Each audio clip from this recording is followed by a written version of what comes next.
Howdy folks, it's Nito with AP 2020 Outdoors.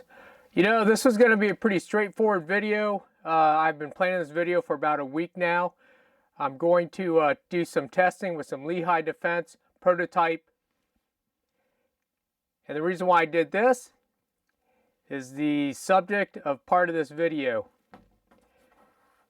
Now, I've been talking with some of my buddies, some of my fellow YouTube content creators, and we've just been getting hammered since well, for me it started last Friday.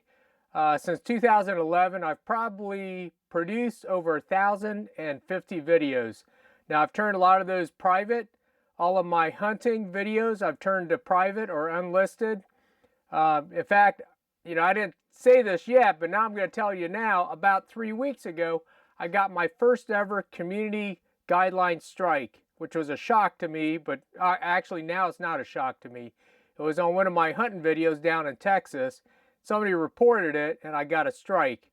And that strike will not be eliminated until May. So that's very unfortunate, but that's the life we live in today. In fact, all of my groundhog videos, what I built this YouTube channel upon, are turned to private now. So I apologize. You know, fortunately, a lot of those videos are over at gunstreamer.com, so you can still watch those videos over there. So I was talking with some of my friends, and I told my one buddy, Kurt, over at the VSO Gun Channel yesterday, I'm going to try an experiment. Some of you may know I'm a degreed electrical engineer. I graduated from University of Dayton back in 1988. And one of my senior special projects, this was a class that we had to design and build an electrical device. I think you got like a C if you did that. You got a B if you presented it in a halfway decent manner, and you got an A if you got it to actually work. So back then I was kind of interested in the Heathkit electronics. I don't think they're in business anymore, but you know, they used to sell electronic kits that you could build as a hobbyist. And back then, computers was just getting into the realm of possibilities. This is back in 1986, 87, 88. And I built a text-to-speech synthesizer. So essentially all it was a circuit board, and it was a full slot for your, back then I built an IBM clone. I think it was based on a 286. And the circuit board itself and the software, it would convert text. And back then, the word processing software was WordStar. For some of you guys, for some of you old fellas, before Word came about, and Microsoft for that matter, and would convert a WordStar file to speech.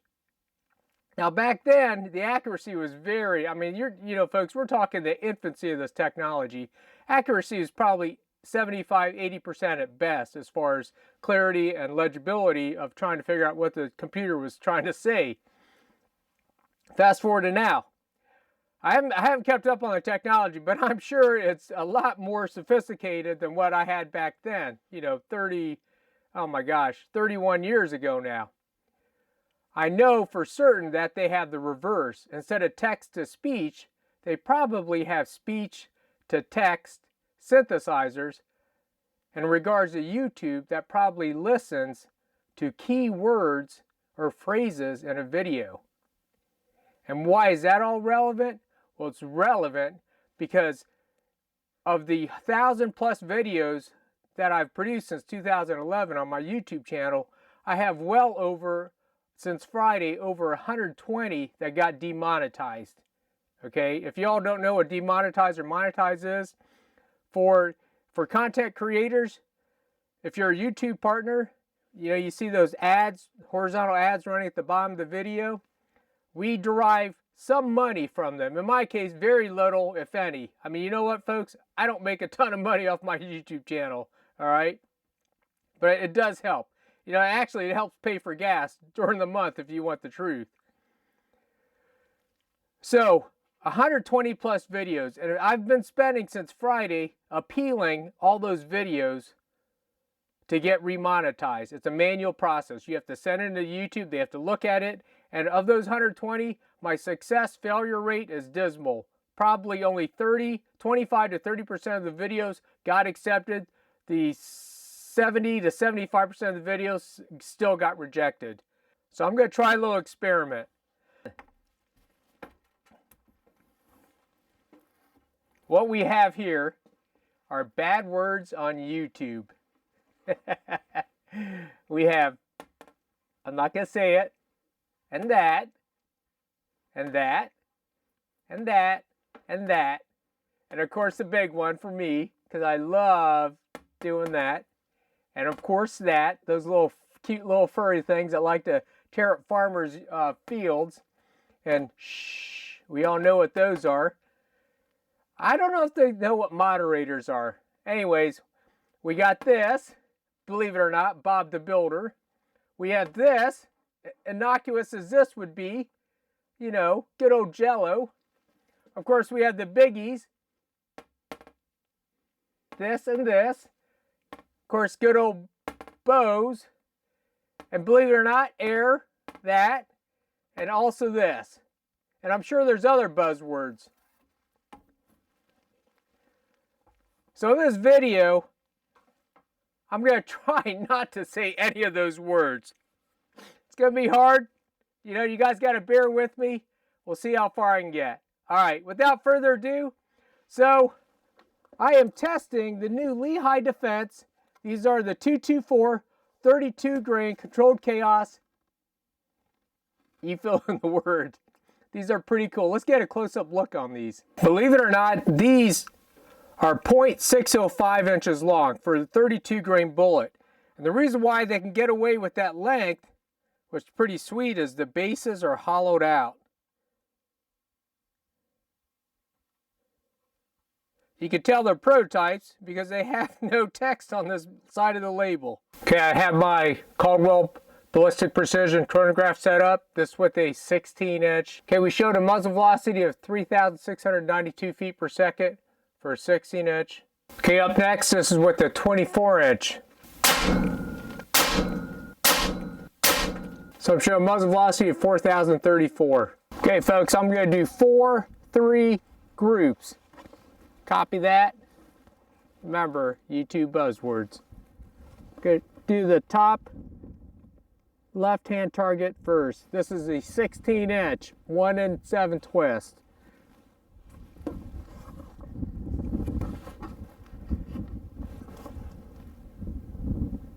By the way, I have about a 10 to 12 mile an hour headwind right now. 100 yards verified with the Leica LRF 1200 rangefinder.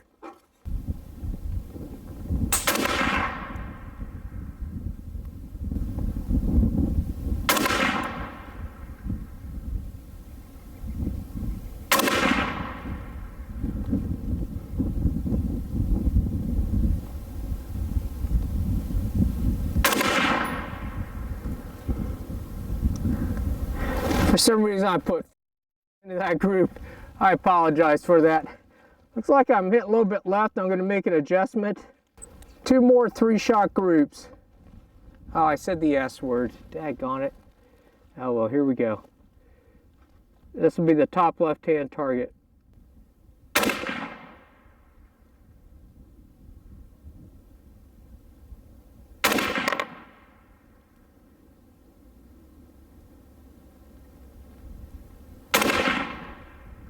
Okay, move over to the one just to the right of that.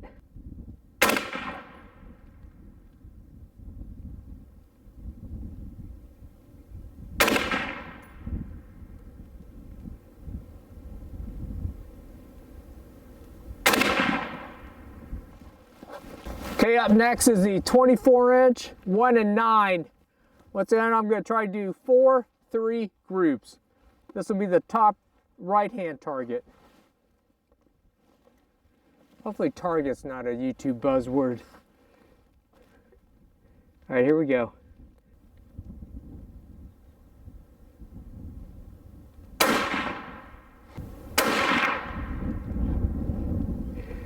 Oh my gosh, that's in the same hole. And these bad boys are going like 4,050 feet per second. Oh my goodness. Okay, that's 1-3.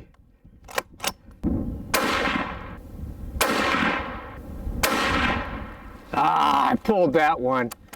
All right, let's move over to the right of that. All right, last 3. Go right below that.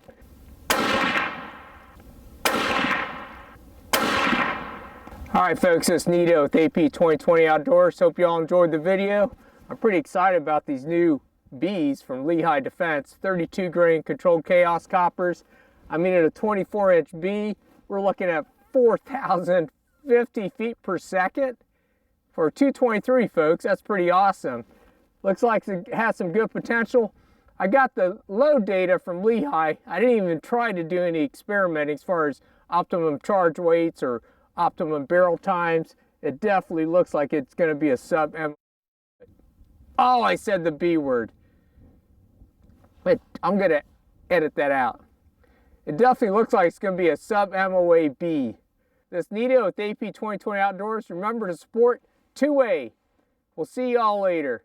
Oh, by the way, I got a new merchandise store set up. I wasn't happy with that Teespring. The quality wasn't there. So I got something else set up. Check out the video description below. Also, if you would, since YouTube is sticking it to us guys, if I'd appreciate it if you get on my Patreon. You know, even if you donate $1 a month. I mean, you know, don't do it for the kids. Don't do it for the puppies. Do it for AP 2020 Outdoors. We'll see y'all later. 16-inch, .523, 1.06, .642, 24-inch, .491, 1.37. I know I pulled that.